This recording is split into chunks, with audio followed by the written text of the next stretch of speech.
went into this and it's like, okay, this is only going to be a 10% downturn for 6 months. That's what the experts said. Well, the experts were wrong. I mean, real estate just fell off the cliff. And so we weren't selling houses. We were doing enough commercial industrial work to make a few bucks, but not enough to make up for our losses in other places. And we had all this land that we were going to develop in the future. And so, but a lot of that land, at least part of it, was financed by banks. And at the time it was financed on most of it was interest only loans. So we just pay the interest on a monthly or quarterly basis. And when we start to sell it, then we can start paying back the principal.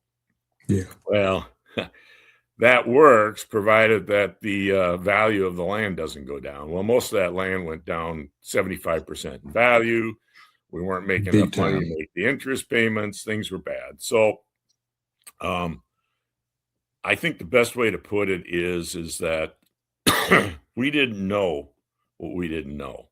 And we had to start negotiating with the banks. That was the thing to do back then.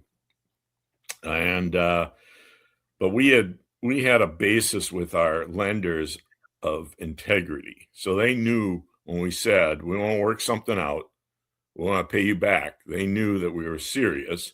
And I think in the end, we just had to convince them that we were going to be worth more to them alive than dead, and help keep us alive.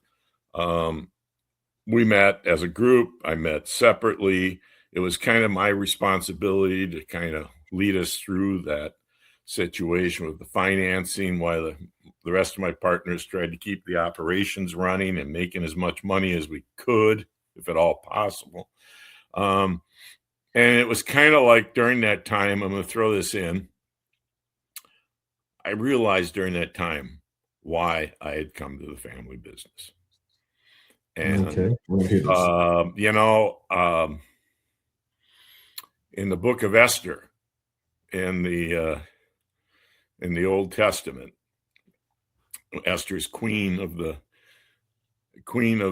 Persia or whatever at the time, and her uncle says to her that you have to help save our people, the Jewish nation.